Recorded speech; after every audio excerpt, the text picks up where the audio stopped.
Meus irmãos, vamos ler o versículo que foi destinado a essas aulas, todos juntos. Toda a Escritura, divinamente.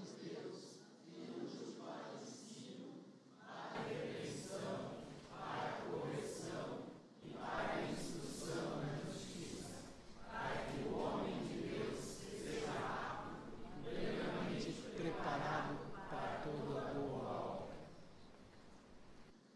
Bom, cânon, né?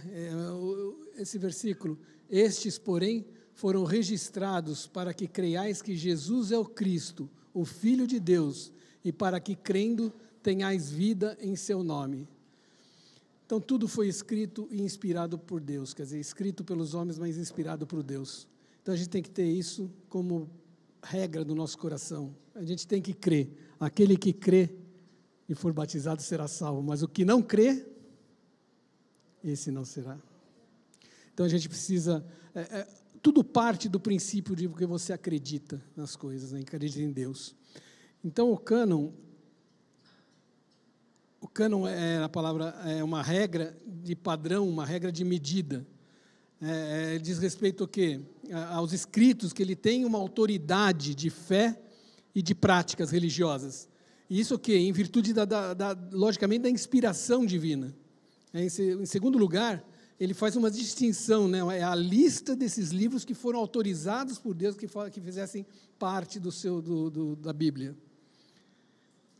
Então, para qualquer um que considera o Antigo Testamento como palavra de Deus, uma pergunta é fundamental para nós.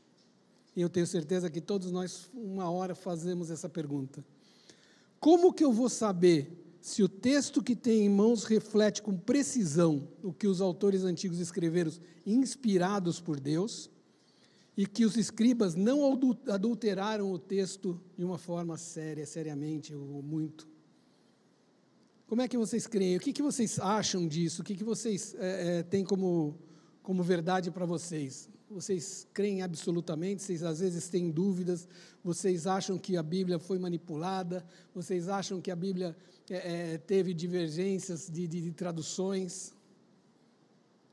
O que vocês acham? Um de cada vez, por favor. Na verdade é o que eu falei, né? Quer falar? Se alguém tiver um microfone, senão vai no...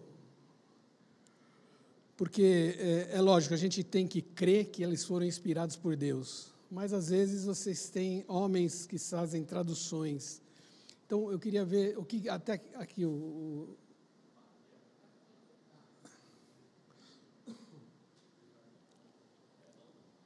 só está faltando ligar.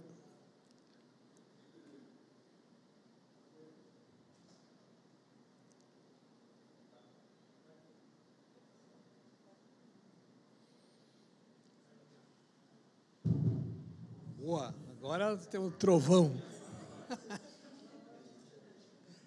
Antônio, assim, eu creio na Bíblia. O Senhor fez, não pode mexer, não é para mexer e não vai mexer. Porque a soberania de Deus na inscrição, não há homem na face dessa terra que possa mexer e tirar a verdade daquilo que ele já colocou. Amém. Tem loucos, a paralela que a gente sabe. Sim. Mas o cano que a gente está falando, está tudo lá. Ninguém mexeu em nada. Amém. Amém. Atrás, por favor. Para mim, a Bíblia ela mostra com muita humildade uma única direção para Cristo, para Jesus, para Deus. Nenhum deles toma glória para si só. E aí, quando a gente compara nos dias de hoje o que a gente vive com a Bíblia, a gente também enxerga que a gente tem que olhar para Cristo, né? Então, eu sinto muita sinceridade e um norte que só aponta para um caminho. Então, assim, quem passou e escreveu a Bíblia, ele realmente foi inspirado por Deus e mostra somente Deus como Salvador. Amém. Ele não dá glória para ninguém. Amém. Na verdade, ele é o caminho, a verdade e a vida. E se tudo que a gente já viu até hoje tudo que a gente já viu até hoje, o jeito que ele zelou pelo cuidado que os manuscritos ainda existissem, o jeito que ele guardou, armazenou aquilo nas cavernas de Qumran, para que um dia fossem encontrados, da forma que foram encontrados. Meu irmão, Deus está no comando de tudo. Isso eu tenho para mim, quer dizer, o que você falou, que aquilo que Deus permite que seja inserido, já foi inserido. Nada mais pode ser inserido. O que a gente tem que tomar cuidado é algumas traduções, mas a gente vai ver isso mais para frente. Por favor.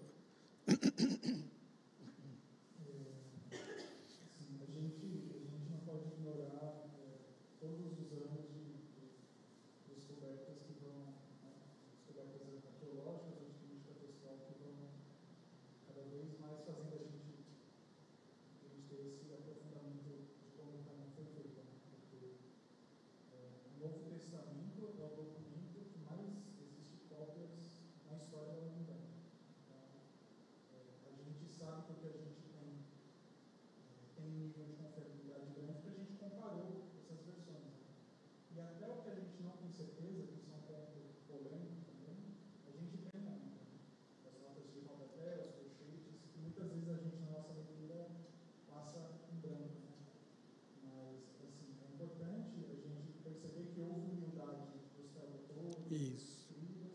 E até quando chegar num ponto que essa tradução está incerta, Colocar ou esse trecho que não aparece nos mais antigos, também tem lá uma rodapé, tem um colchete. Então, assim, o documento mais confiável da história da humanidade é o Novo Testamento. Eu acho que você usou a palavra que cabe mesmo, é humildade de reconhecer que eles estavam sendo usados por Deus naquele caminho. Eu acho que assim, a gente tem que olhar sempre para a origem, né? A gente entender a criação, entender a queda, e ali no início também o Senhor vai dizer que a cabeça da serpente seria pisada, né? Então eu acho que isso é a base de tudo, né? Então a gente precisa entender isso e também, existe uma dificuldade, por exemplo, você pega alguns textos que muitas vezes você tem que ir lá no grego, você tem que ir lá no hebraico, né, para você entender uma palavra, né, e um tradutor, ele tentou de alguma forma trazer a mensagem de forma mais real, mais fidedigna, vamos dizer assim, né, mas existem as diferenças de línguas, né, então assim, para mim essa é uma dificuldade, né. Por exemplo, eu vou usar um exemplo aqui do pastor Weber, que está lá na tribo Xerente. Eles não têm a mesma língua que a gente tem aqui. Então, às vezes, ele tem que transmitir a mensagem de uma forma diferente do que a gente tem aqui hoje. Né? E aí ele tem que ter a responsabilidade, ele tem que ter a diligência do Espírito Santo para fazer isso, para que nada se perca. Né? Na verdade, não é a forma diferente, mas assim, dentro dos padrões que eles têm de linguagem, de linguística, para que você que caiba aquela história de uma forma mais condizente, né? Eu acho que a gente tem que pensar também que a Bíblia ela não foi ditada com as tábuas da lei, por exemplo, que Deus ditou para Moisés, para ele escrever daquele jeito. Deus respeitou a capacidade de cada um, né? A sua parte social também, uns eram mais eruditos que outros. Então, assim, mas eles foram inspirados. E quando a gente vê na Bíblia isso, pensa nisso, a gente vê, poxa vida, não há incoerência, não tem contradições. Então, a gente, examinando toda a palavra, a gente vê que não tem contradição. Um escreveu numa época, outro escreveu no outro, da maneira dele, inspirado por Deus. 1.500 anos de espaço. Então, nos traz essa confiança de que realmente os textos são fidedignos. Maravilha. Agora chega, senão eu fico aqui, eu começo a terminar a base, que nós temos muito assunto para falar. Você pega, por exemplo, o testemunho de Jeová, a Bíblia deles tem coisas lá que são diferentes. Não, nós estamos falando do cânon.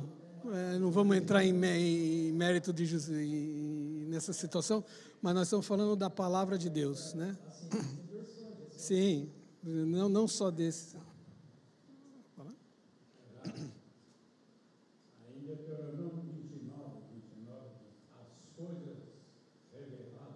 nos pertencem. Pertencem para nós. E para os nossos filhos. O que Deus não revelou é coisa dele. Ele pode vir até revelar. Então nós não podemos fazer doutrina, coisas que a gente não conhece. Exato. Fora do plano de Deus. Nós vamos falar sobre isso exatamente. É verdade, e isso é bíblico, né? Então, aquilo que é revelado pertence a nós e aos nossos filhos. O que não é revelado não nos pertence porque nós não podemos suportar ainda. Bom. O problema hoje, nas igrejas, está cheio de achou. Sim. Acha, eu acho. Não tem que achar, não ficar escrito aí. Escribas e fariseus. E a Bíblia não entra em contradição. Não. Até um comprova, né? Exatamente. Gente, vamos seguir. Mas, na verdade, o que acontece? Na verdade, a gente tem que... os próprios textos antigos, né, que foi falado aqui, as versões do Antigo Testamento, são as próprias ferramentas que a gente tem, e até que os estudiosos utilizam, para confirmar que o Antigo Testamento ele reflete com fidelidade o original. É importante que a gente aprenda que a maior parte do Antigo Testamento ela foi escrita em hebraico, tá?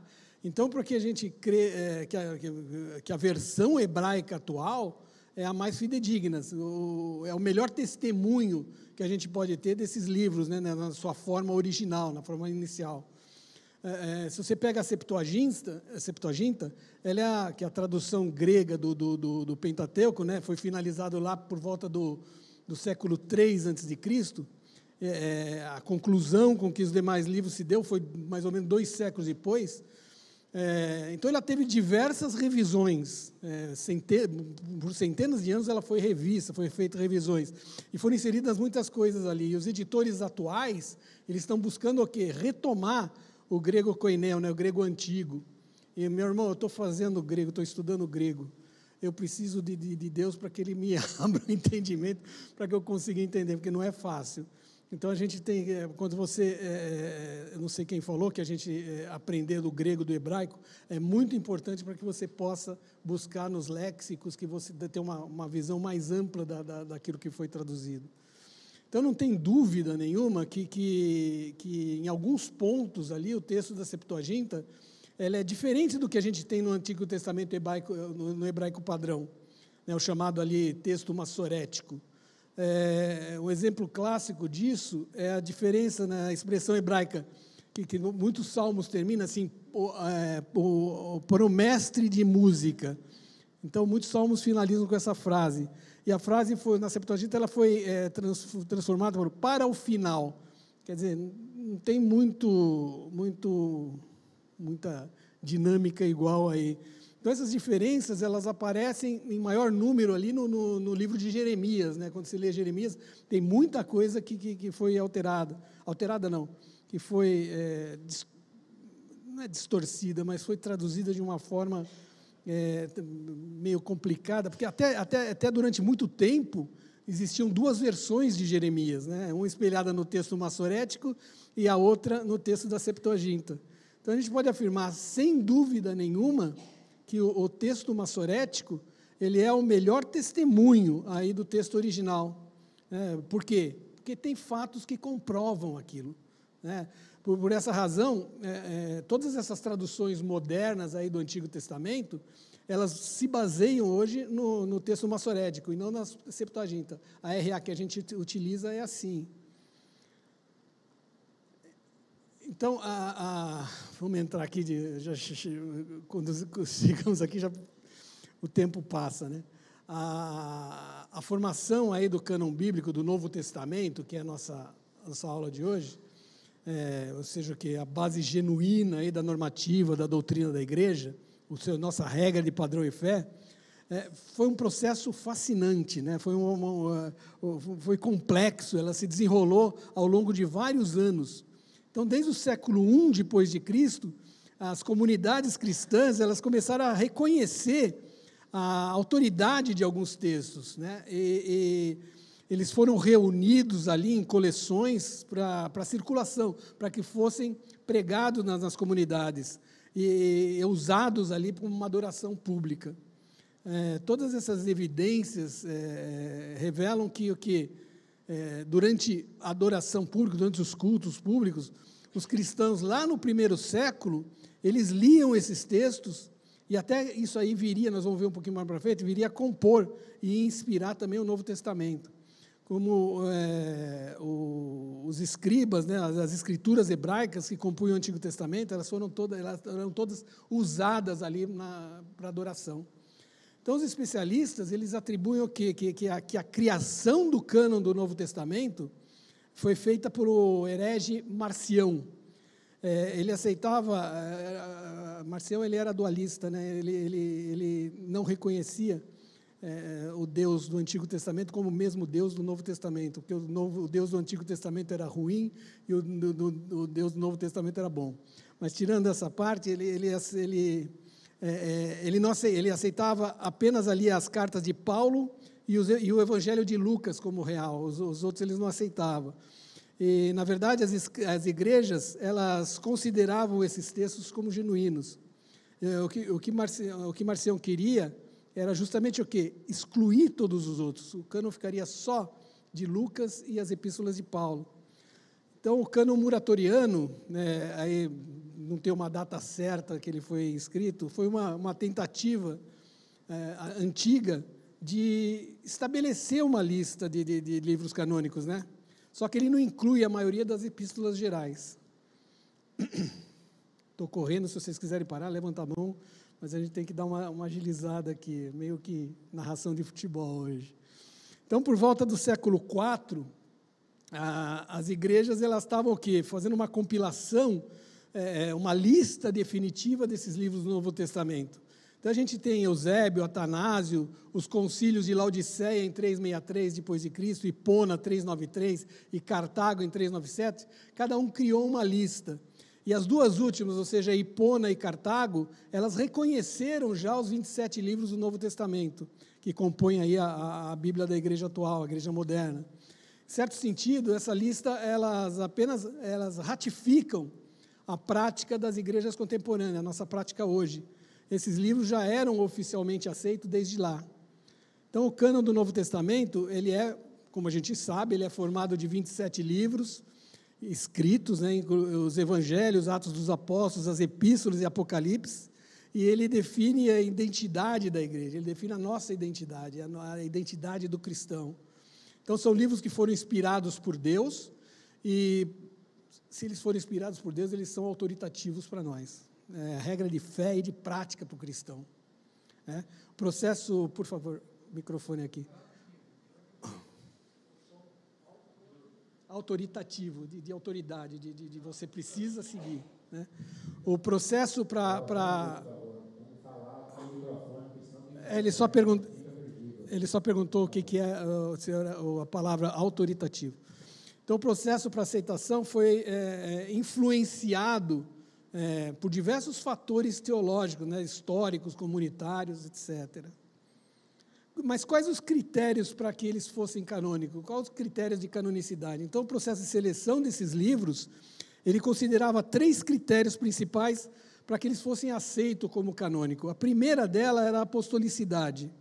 Então, os textos eles deveriam incluir relatos mais antigos, fiéis em respeito a Jesus Cristo, em respeito à igreja primitiva, e eram textos que eram selecionados, né, os próprios apóstolos selecionavam esses textos, ou se não, alguém que fosse intimamente ligado com eles. Os textos que eles afirmavam que tinham uma teoria apostólica, e eram, por todos ali, eram cuidadosos e meticulosamente analisados, estudados. Se houvesse qualquer tipo de suspeita ou dúvida, eles eram rejeitados. Tá? Então, os evangelhos de Marcos e Lucas, eles receberam esse status canônico porque eles foram escritos por companheiros, né, de Pedro e por um colaborador muito próximo de Paulo, por isso que eles estão no cânon, foram aceitos como canônicos. João Marcos e Lucas, né, que não eram apóstolos, seguidores de Cristo, foram que escreveram esses livros. O livro de Atos também, que foi escrito por Lucas, ele foi aceito como canônico, embora Lucas não fosse um apóstolo, né? Os outros 2 evangelhos, né, as epístolas e o livro de Apocalipse apresentam inquestionáveis conexões apostólicas. Quer dizer, tudo era conexo, tinha uma conexão apostólica ali para que eles fossem aceitos como canônicos. Temos também o livro de Tiago, né, o filho de Zebedeu. Ele recebeu ali severas contestações, críticas, né, à época da reforma, porque ele fazia teve uma disenção aí com Paulo. Ele defendia que a fé sem obras é morta, né? Tiago 2, 14 a 26. E Paulo defendia que a justificação não se dava pelas obras, mas mediante a fé em Cristo, Romanos 3, 28. Só que isso foi reconhecido como canônico porque ele ensinava, principalmente Tiago ensinava como que a gente deve suportar provações, perseguição, usar a sabedoria, né? Viver de acordo com a fé que a gente professa. Então, por isso que ele foi reconhecido como canônico. Então, todo aquele que ouve a palavra de Deus, também tem que ser praticante da palavra. Isso é uma máxima para o cristão, mas muita gente esquece dessa segunda parte. Conhece profundamente a Bíblia, mas esquece de praticar. A gente não pode ter duplo sentido. Aquilo que você conhece, você tem que praticar. Deus não te pune pela época da ignorância, mas você sabendo e pecando, continuando a pecar, a cobrança vem muito mais pesada. A segunda situação seria a ortodoxia. Todos aqueles escritos, eles obrigatoriamente tinham que refletir a doutrina ortodoxa, ou seja, ela era difundida pelos apóstolos e pelos ensinamentos de Jesus Cristo. Todos esses textos, eles tinham que conter a doutrina, né, incongruente, não tinha que ter divisão com aquele dos primeiros cristãos. Eles se houvesse qualquer tipo de cisão nisso aí, tinha que ser, não podia ser incluído. E o outro critério seria o uso litúrgico. Então, o livro, ele tinha que ser amplamente utilizado nas comunidades cristãs. Ele tinha que ser usado nas pregações, para ensino, para adoração e para instrução. Os textos que se tornaram mais populares ali, só numa região, eles eram tidos como duvidosos. Ele tinha que ser uma coisa meio que generalizada. Aqueles que eram aceitos, tanto no Oriente como em Roma, eles foram incluídos no cânon. Eles tinham uma aplicação universal. Por exemplo, aí, as cartas de Paulo, embora elas fossem direcionadas unicamente para uma comunidade específica, todas as outras comunidades usavam, reconheciam aquilo rapidamente como uma doutrina relevante que precisava ser passado para as outras comunidades também. Por isso que elas compõem o cânon, né? Aí você tem outros escritos também que circulavam bastante pelas comunidades, só que eles não foram tidos como canônicos. Tinha um livro chamado O Pastor de Hermas, e a Epístola de Barnabé. Então muita gente gostava desses livros, né? Ele tinha uma autoestima no meio dos cristãos. Só que eles, né, não foram aceitos no cânon por causa do grande intervalo de tempo que separava ali o que foi escrito daquele período apostólico. Tá? Então, por isso que eles não entraram. Esses textos, lógico, eles não contêm heresias, como alguns outros contêm, muitas coisas que a gente não deve nem levar em consideração, mas eles não foram canonizados, eles foram até condenados e passaram a ser como se fosse uma liturgia, um livro de cabeceira aí que você pode ler como uma reflexão pessoal, vamos dizer assim. Qual o contexto e a formação dos evangelhos? Então, a Palestina no século I depois de Cristo, vamos falar um pouquinho sobre o contexto histórico, né? A terra de Israel, o território onde viveu Jesus, é também conhecida ali como Palestina. Então, o que significa Palestina? Significa terra dos filisteus. Na época de Jesus, Israel não era conhecido ainda como Palestina. Então, foi o imperador Adriano, no ano 135 depois de Cristo, que atribuiu essa forma definitiva, né, ele usou o antigo nome que era usado por Heródoto para referir a terra dos filisteus. Aí ele chamou de Palestina. Arqueologia, quando você vai buscar na arqueologia, arqueologia recente, lógico, contribui bastante para mostrar que a Palestina, especialmente ali na Galileia, era bem mais helenizada do que a gente acha, era bem mais urbanizada do que a gente acha. Só que, apesar disso, a Palestina ainda permanecia ali, em grande parte, como judia, rural e judia. Então, embora ela fosse mais helenizada, mais urbanizada do que a gente achava, a maior parte ainda era rural e judia. A lei e os processos de justiça, a educação, a observância da religião, os diversos costumes que eram judaicos, torna o quê? Correto a gente pensar que Jesus Cristo e seus discípulos, eles andaram por uma Palestina que, embora ali tivesse mergulhada na cultura helenística, elas preservavam muito, cuidadosamente, as características judaicas. A política, né? Então, no século I depois de Cristo, o domínio da Palestina estava na mão do Império Romano. Desde 63 a.C., ele estava sobre a posse do Império Romano. Depois de Augusto derrotar Marco Antônio e Cleópatra na Batalha Naval de Actium, em 31 a.C., e aí ele se tornou imperador de Roma, houve um período de expansão romana, que é conhecida hoje como Pax Romana, né? Então, era um período de paz, e aquilo proliferou, expandiu muito o Império Romano. Otaviano, então, recebeu o nome de Augusto e reinou até 14 depois de Cristo. O Império Romano, ele dividia todos os territórios dele em províncias, e essas províncias estavam sujeitadas ao governo central. Então, todas elas eram tributadas por Roma, e essas províncias tinham duas espécies. A primeira eram as províncias senatoriais. Então, com a paz estabelecida pela Pax Romana, a lealdade era declarada a Roma, ela estava tudo sob tutela ali do Senado romano, e elas eram governadas por procônsules, né? E isso está em Atos 13:7, 18:12. Então, uma província, ela tinha que incluir ela podia incluir diversas nacionalidades.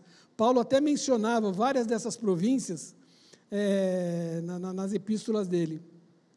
Havia também uma relativa liberdade religiosa e política nessas províncias. Quer dizer, os romanos, eles não estabeleciam uma única doutrina, uma única regra, mas eles deixavam a coisa circular de acordo com a nacionalidade que fosse maior naquela região. E algumas delas tinham até um conselho. A segunda províncias eram as províncias imperiais. Por que imperiais? Porque aquelas tinham mais um domínio do Império Romano, porque elas tinham mais risco de ter turbulência. Então, o imperador, ele indicava aos procuradores que iam exercer a autoridade civil e militar. Aí tinha um exército que era repressor, reprimia fortemente as rebeliões e também estabelecia a paz no local. Esse era o caso até da província imperial da Síria e da região procuratoriana da Judéia. A política na Judéia, após ali a vitória de Pompeu, né, sobre a monarquia hasmoniana, que era a dinastia dos Asmoneus, que foi criada ali por Simão Macabeu, isso em 63 a.C., a Judéia tinha se tornado uma província romana, e ela foi submetida à regência, ao governo da casa herodiana, ou seja, da família de Herodes. Primeiro ali, João Hircano, depois o Herodes o Grande, né, o filho dele, toda aquela família de origem idumeia, né, dos Edomitas, Edom, em busca do prazer, foram judaizadas à força durante o domínio asmoniano. E, logicamente, os judeus detestavam isso, né? Quando ele subiu ao trono, foi rejeitada pela maioria dos judeus. E foi durante esse reinado de Herodes o Grande, ali por volta do ano 7 ou 6 a.C., que foi que Jesus nasceu. Um dos últimos atos desse rei foi aquela matança dos inocentes, dos filhos, né, na região de Belém, que o Evangelho de Mateus ele registra lá em 2:1-18. Quase que eu cometo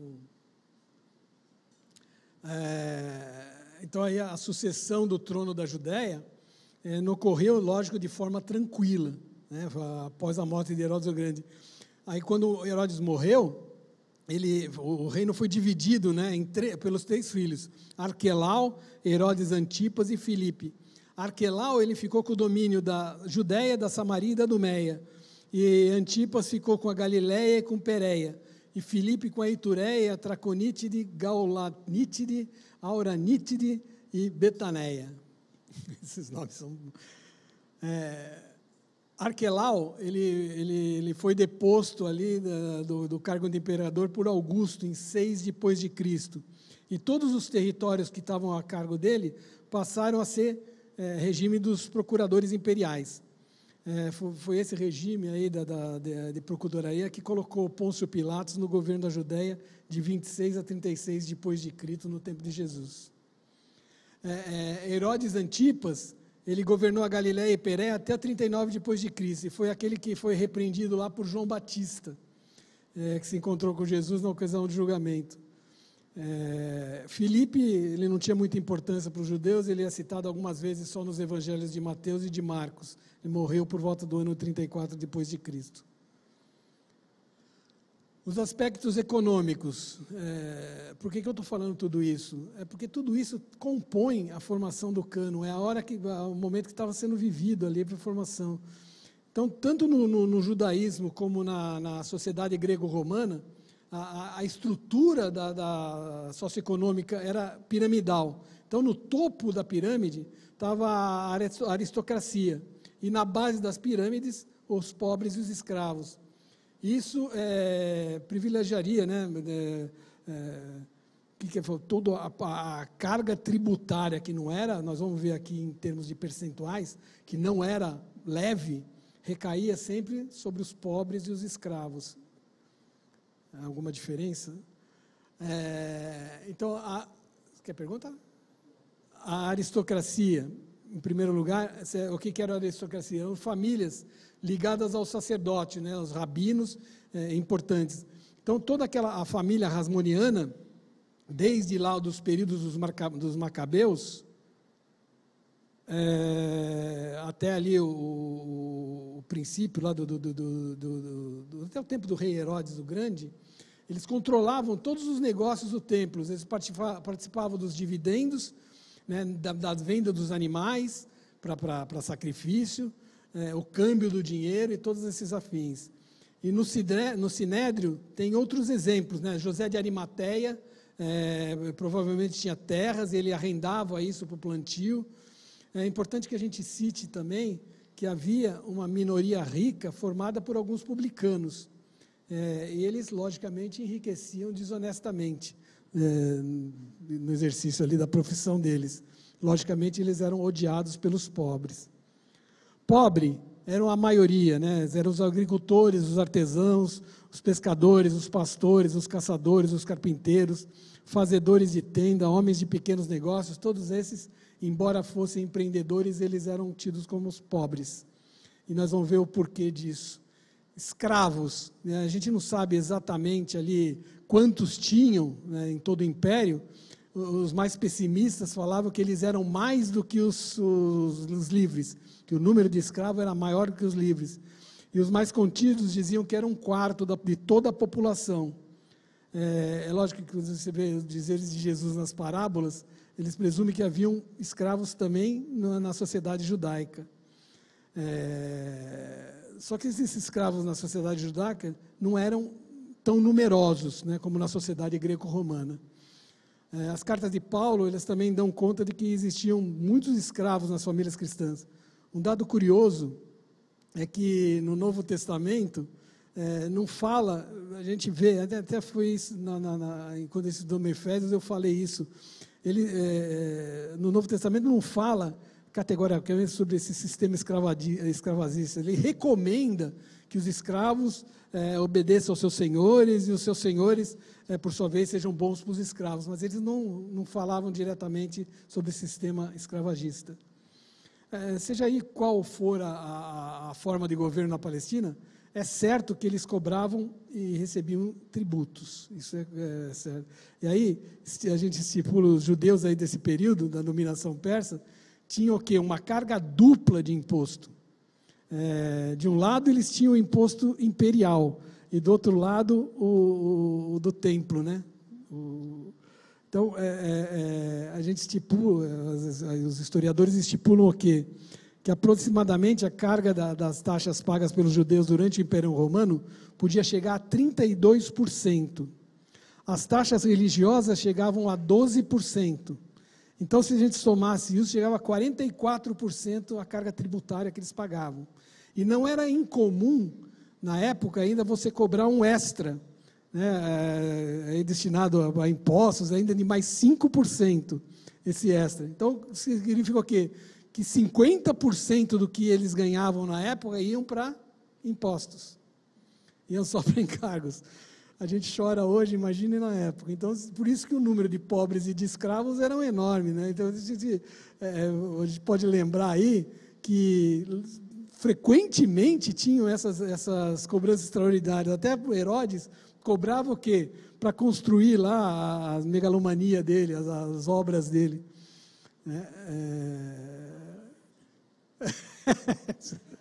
Não vou falar no microfone, mas com certeza a cor da cadeira fala isso. Bom, a religião e a sociedade judaica. Então, a gente estima que a população dos judeus no Império Romano, no século I, era por volta de 4 milhões de pessoas.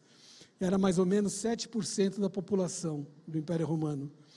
A gente sabe que os judeus em Alexandria e no Egito, tinha mais judeus em Alexandria do que em Jerusalém, e mais na Síria do que na Palestina. E essa estimativa, a gente pode perceber que era maior o número de judeus fora da Palestina. E o número de gentios na Palestina não era pequeno, o número de gentios na Palestina era maior, era grande. A gente sabe que na Galiléia, em Decápolis, os gentios eram em maior número que os judeus. Entre os judeus, as crianças eram educadas principalmente por seus pais, né, dentro da religião hebreia, dentro das escrituras, as leituras, as escritas. Eles tinham habilidades práticas na palavra, eles tinham um treinamento avançado com os líderes, né, na escola de profetas, por meio de tutores, por meio de rabinos, ou seja, a cultura hebraica estava sendo mantida ali. Entre os judeus da própria dispersão, nas escolas da sinagoga, eles usavam tanto o grego como o hebraico. Em algumas circunstâncias eram permitidos até que eles lessem algumas coisas gentílicas.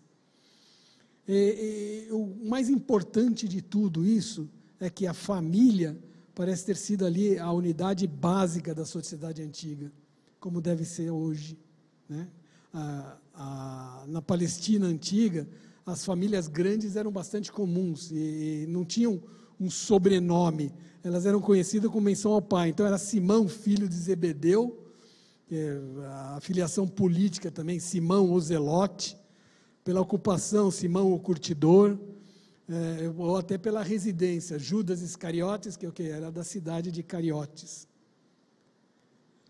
Os aspectos religiosos, né? No judaísmo no século I, contava com divisões ali de cunho político e religioso, que tinham uma forma geral, uma possibilidade ali de unificação sobre alguns pontos dos elementos judaicos, elementares no judaísmo. Eles podem ir resumindo em 4 aspectos que distinguiam isso: o monoteísmo, a eleição e aliança de Israel, né, com Deus, a obediência à lei, o templo como lugar da presença de Deus. Então, no Novo Testamento, ele apresenta vários grupos dentro do judaísmo, e a gente vai ver aqui alguns que eram bem conhecidos entre eles, só que por isso que não são muito citados. Só que agora, para nós, eles precisam ser identificados, que não existiam no Antigo Testamento, e agora passaram a existir e foram inseridos... que eu vou mudar agora. Ah, tá, eu não mudei mesmo.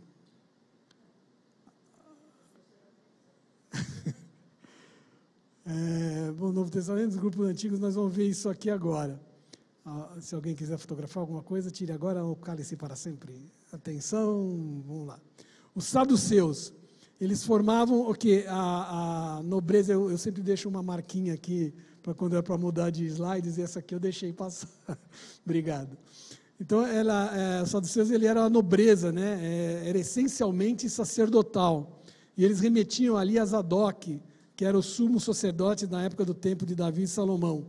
1 Reis 2,35 fala isso. Então, desde o século II, desde o século II a.C., o sumo sacerdote, ele era o quê? Escolhido pelo poder político, né? Era uma eleição que era anual. E o sumo sacerdote Caifás, ele permaneceu no posto durante 19 anos. O fato que mostra ali que ele era um hábil político, que ele sabia negociar isso aí. Eles estavam ali no poder judaico apoiado por Roma.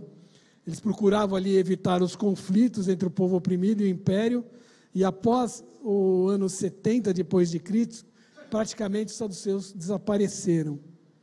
Para eles, a lei de Moisés era o ponto principal da vida religiosa, né, do sacerdócio. Eles não atribuíam nenhuma autoridade aos ensinamentos que não provinham diretamente da lei. Eles tinham restrições ali em relação aos profetas e menosprezavam os escritos. E consideravam, aliás, não tão pouco, eles consideravam ali as tradições orais tão importante para os fariseus. Eles desconsideravam isso, né? Fariseus. Então, os fariseus, eles geralmente tinham a sua origem relacionada com os Hassidins, ou seja, os fiéis, que se uniram ali a Matatias na revolta de Macabeus. No fim do século II a.C., ele já era um grupo muito bem organizado, né, com muita influência ali na época. Só que a partir do Império Romano, o poder político deles começou a declinar. O zelo que eles tinham para a lei, a integridade da vida, o ideal religioso, eles mantinham e garantiam até crédito perante a população. Eles se achavam, mantinham isso, quer dizer, a população acreditava muito nele por eles manter essas situações. E ao contrário dos saduceus, além de eles admitirem a lei de Moisés, eles também consideravam os profetas e os escritos, né? Também eles atribuíam à autoridade aquele conjunto de tradições orais que era a Mishnah. A preocupação maior deles, até exagerada, com as prescrições de pureza, provinha talvez lá de uma exegese de Êxodo 19:6. Eles entendiam que todo o povo de Israel devia ser povo sacerdotal. Por isso que eles tinham que observar as regras de pureza e santidade. Então, comprava muito forte, eram totalmente legalistas.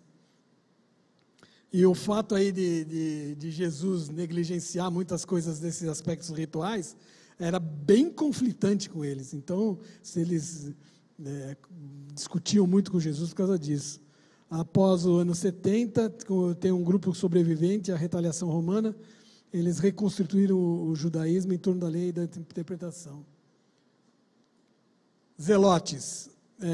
Zelotes era uma tradição farisaica, né? Eram extremistas religiosos, ali no ideal zelo por Deus, a exemplo do que reivindicavam os macabeus. A dimensão religiosa deles cercava a ideia de luta pela libertação, somada à expectação messiânica, quer dizer, eles aguardavam a volta de Jesus. E isso era o quê? Como se fosse um combustível para ele, para os movimentos proféticos, para os movimentos populares. Os zelotes, eles buscavam apressar a vinda do reino, eles tentavam apressar a vinda do reino de Deus, da justiça governada por Deus, por meio de ação. Então, eles achavam que, agindo fortemente, eles estariam remindo o tempo. Não é possível a gente dizer que já no tempo de Jesus os zelotes tinham essa característica até de milícia, a revolta de 66 depois de Cristo foi controlada por Romanos 70, dá mais ou menos a entender isso. É mais provável que o termo zelote, por exemplo, seja atribuído a Pedro, né? Lucas 6,15 fala isso, que o Simão Zelote, refere-se ao quê? A característica religiosa, né? Menos quanto ao zelo, mas a característica religiosa de Pedro. Os essênios. Essênios era uma sociedade religiosa cuja sede estava localizada às margens do Mar Morto, as ruínas de Qumran, na atualidade.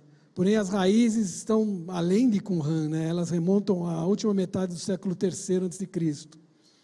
Provavelmente a comunidade de Qumran seja uma dissidência do movimento essênio provocada as diferenças que se caminham da religião judaica. Flávio Joséfico cita muito isso.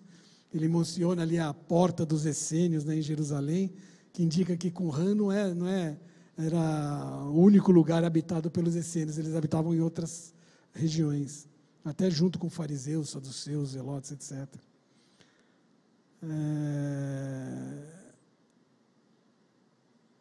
João Batista e seus discípulos.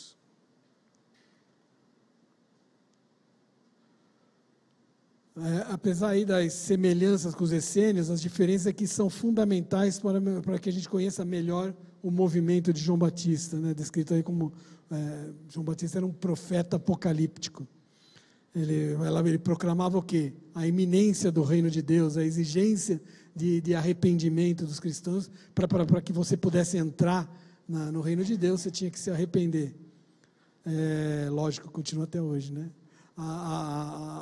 Ele defendia a prática do batismo, né, que indicava o arrependimento, e a preparação para a chegada do reino. Ele confrontava a teologia do templo, como lá se acreditava que era no templo que você tinha a purificação e o perdão dos pecados. Então ele acreditava que era o batismo que fazia isso. Jesus ele se aproximou de tal forma a esse pensamento que ele se deixou batizar por João, né? Na sequência, ele também seguiu batizando muito através dos apóstolos, só que depois ele começou a ensinar, por meio da vida dele, que o que seria a remissão era a cruz. Samaritanos. Não pertenciam ao judaísmo originário da reforma de Esdras, mas eles formavam uma comunidade na Palestina do século I. Então, no Antigo Testamento, aponta a origem dos samaritanos como sendo os vários grupos estrangeiros assentados pelos assírios depois da destruição do Reino do Norte em 722 a.C. Quer dizer, teve a destruição do Reino do Norte, praticamente não, se extinguiu o Reino do Norte, e aí os assírios se assentavam a esses grupos de pessoas sobreviventes em alguns locais, e aí foi da onde surgiu os samaritanos. Só que a política de Israel, ela indica também que os samaritanos, eles descenderiam das tribos de Efraim e Manassés, o que faz eles reivindicarem que eles eram os continuadores da fé israelita após o Pentateuco. Gente, precisamos correr aqui. Mais. Os evangelhos sinóticos.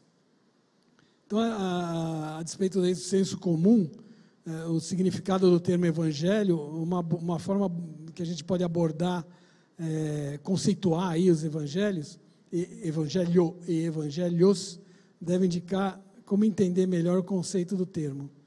Então, a palavra evangelho, ela deriva do substantivo grego evangelion, né? E o seu uso não se restringe somente à literatura neotestamentária.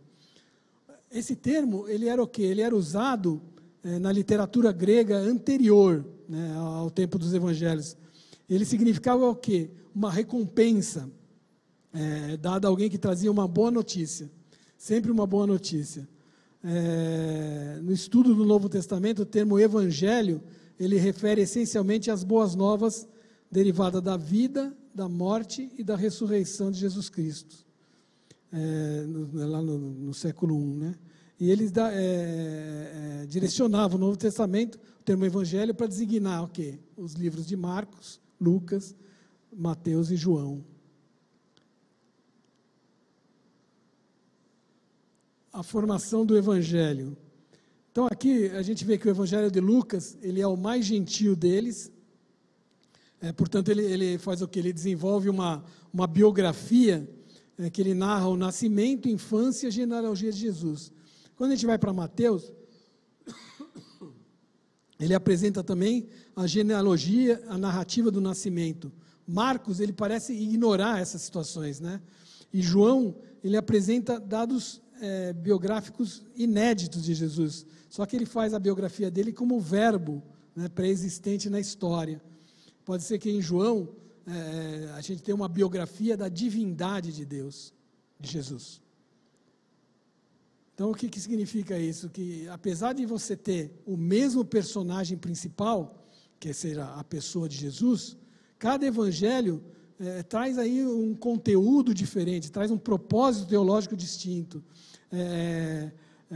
matérias diferentes aí, embora sejam comuns a todos, algumas você consegue fazer analogias entre os três, você pode estudar algumas passagens formando 3 colunas, Marcos, Mateus e Lucas, né? Isso é legal. Eles trazem toda uma introdução aí à igreja cristã desde o primeiro século. De uma forma relativa, a gente pode dizer que a redação desses textos, ela ocorreu até de uma forma tardia. Provavelmente, o primeiro evangelho foi escrito na década de 50 depois de Cristo. Pouco mais de 20 anos depois da ressurreição de Cristo. Então, a questão dos sinóticos, Griesbach, em 1776, foi quem dominou os evangelhos de Mateus, Marcos e Lucas como termo sinótico, devido à possibilidade de analisar esses 3 evangelhos em colunas, como eu falei. O termo sinótico, ele deriva de um adjetivo grego. Aí está escrito synoptikov, e ele trata a junção de 2 palavras, né? O yuv, o suv, né? que é o sim, que significa com, e o hopsis, que significa vista. E quando aplicado aos evangelhos, ele tem qual o sentido dele? Um sentido de visão, uma visão comum, ou seja, o mesmo ponto de vista, né, foi feito. Griesbach, ele mostrou que esses evangelhos ele apresentavam muita similaridade. Vamos falar um pouco sobre as semelhanças dos evangelhos, dos sinóticos. A gente verifica que Marcos, Mateus e Lucas, eles têm basicamente uma mesma estrutura, uma mesma cronologia, uma mesma geografia. E tem grandes semelhanças, e é possível que a gente possa destacar blocos distintos de capítulos para o início da vida pública de Jesus, logicamente após o batismo. A gente pode observar também que Mateus e Marcos, eles dão grande destaque para a atividade de Jesus na Galileia, e Lucas, ele destaca que a parte de Jesus mais em Jerusalém. A teologia lucana é quase que totalmente voltada para Jerusalém. E as diferenças dos sinóticos? Então a gente tem os relatos da infância de Jesus, Marcos não tem, Mateus narra dentro de uma perspectiva masculina, dando ênfase ali ao papel de José, e Lucas faz um relato da perspectiva feminina, ele dá uma ênfase mais a Maria. As bem-aventuranças também tem uma diferença, Marcos não fala nada, Mateus ele relata 8 bem-aventuranças e Lucas apenas 4. Quanto à genealogia, Mateus ele remete até a Abraão e faz 3 grupos aí de 14 gerações. Lucas ele relaciona 77 nomes que vai chegando até Adão. Depois o Jesus ressuscitado também, Marcos e Mateus na Galileia, e passo que Lucas fala em Jerusalém. E, meu irmão, Jesus, ele utiliza 3 apóstolos para que toda a narrativa que ele intencionava deixar para a posteridade, para nós aqui hoje, tivesse a maior quantidade de detalhes possível. Então, ele usa 3 homens para escrever, cada um você pode ter um detalhe e você vai aperfeiçoando aquele seu estudo. Só que o apóstolo João, ele deixa muito bem claro o quanto que foi impactante a vida de Jesus aqui na terra, para aqueles que viviam como Salvador, que viam Jesus como Salvador. Vamos ler juntos esses versículos aqui? Esqueci de passar o último também. Esse está em João 21, 24 a 25. Vamos ler? Este é o discípulo que dá testemunho a respeito dessas coisas e que as escreveu, e sabemos que o seu testemunho é verdadeiro. Há, porém, muitas outras coisas que Jesus fez. Se todas elas fossem relatadas, uma por uma, creio que nem no mundo todo caberiam os livros que seriam escritos. Só isso acho que basta, né? Acho que é o que o senhor falou, tem muito mais o que ainda nós não sabemos e foi feito por Jesus. Eu queria falar um pouco sobre Atos, mas o tempo está finalizando aqui. Vamos dar uma passagem. Então a mensagem do autor compartilha, né, conosco em Atos, sem dúvida alguma, eles são imprescindíveis. Faz a gente entender as atividades, os pensamentos das primeiras comunidades cristãs.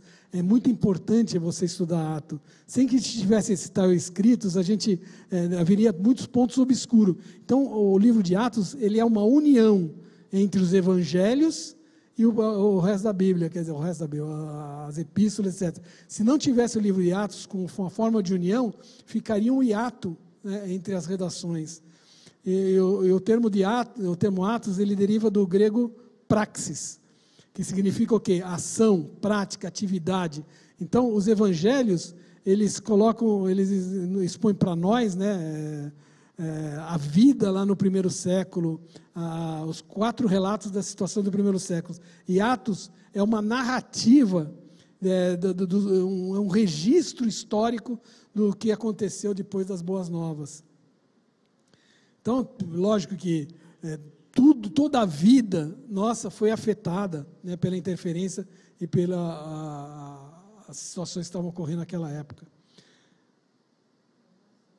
Os apóstolos Paulo e Barnabé, aqui as 3, como vai ser uma matéria para frente das 3 viagens de Paulo, eu não vou falar muito sobre isso não, mas toda essa parte foi reconhecida de fato como uma coisa legítima que aconteceram, da união dos gentios, porque a primeira viagem de Paulo impactou de tal forma os acontecimentos da viagem de Paulo que até no concílio de Jerusalém eles tiveram que foi ali uma reunião entre as lideranças cristãs ali no meados do século I, eles tiveram que reconhecer que os gentios também faziam parte do povo de Deus. Então, ali no Concílio de Jerusalém foi reconhecido isso. Então, esse é um livro que é amplamente comentado ao longo da história do cristianismo, pelos pais da igreja, pelos teólogos, pelos pregadores. Os temas são muito atuais, são muito relevantes, são muito impactantes para nós hoje, para o mundo contemporâneo. A palavra de Deus, meu irmão, segue sendo relevante, né, para todos os tempos segue sendo relevante, e a gente deve interpretar a palavra de Deus corretamente, para que a gente aplique na nossa vida de uma forma honesta e precisa. Então, a autoria, embora existam algumas divergências, ela quase que unanimemente fala sobre que foi escrito por Lucas, que as informações foram transmitidas para o autor, embora ele não fosse um apóstolo de Cristo, o autor conhece muito profundamente o Antigo Testamento, a versão Septuaginta, o contexto político e social, e o fato aí da tradição afirmar que tal autoria implica a evidência é suficiente e forte para associar Lucas a esses escritos. Lucas foi um médico, né, um companheiro amado, companheiro de viagem de Paulo, e os pais da igreja Irineu e Tertuliano, eles falam realmente que a autoria dele era de Lucas.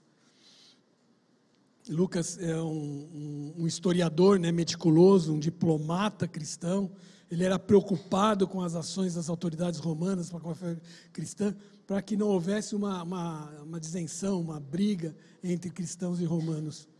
De evidência interna, rapidinho aqui, de evidência interna, testar aqui meu grego, fala lá, periton pepleromenon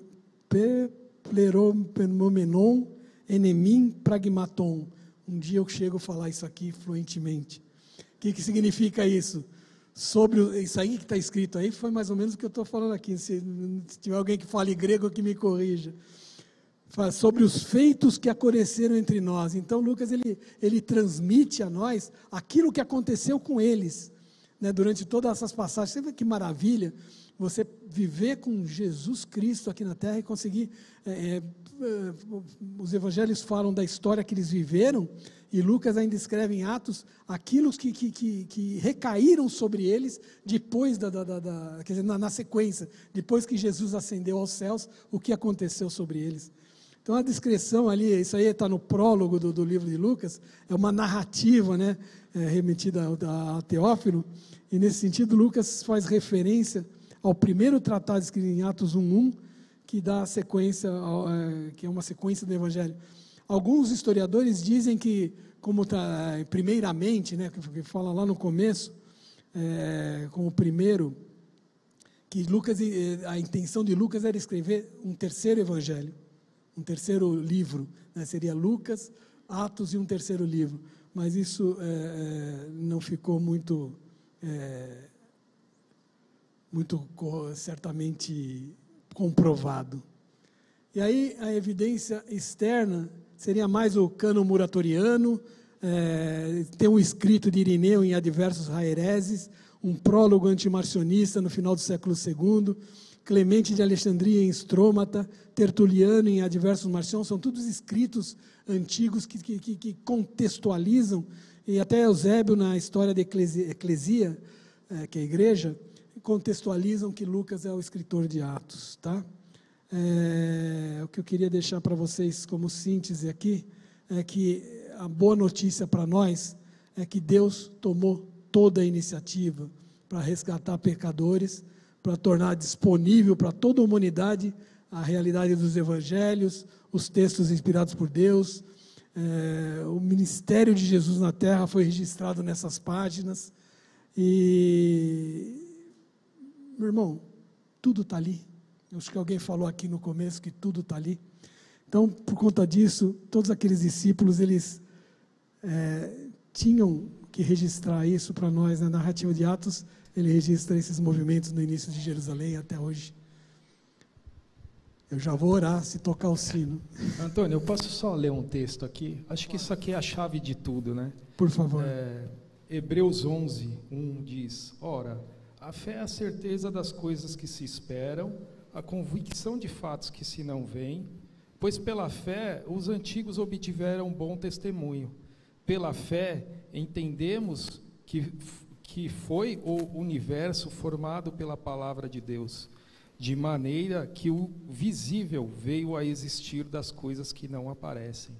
Acho que essa é a chave de tudo. Com certeza. Eu sei que Deus quis revelar a promessa da vinda do Espírito Santo, né, do Paráclito, que se cumprisse, né, no tempo e no espaço, e a gente pode ter um ato capacitório, nos dá capacidade para seguir os ensinamentos dele. Porque se está na Bíblia e te dá capacidade para você seguir, não é uma coisa que você não consegue almejar, não. Você tem que almejar seguir com ele, seguir os ensinamentos dele.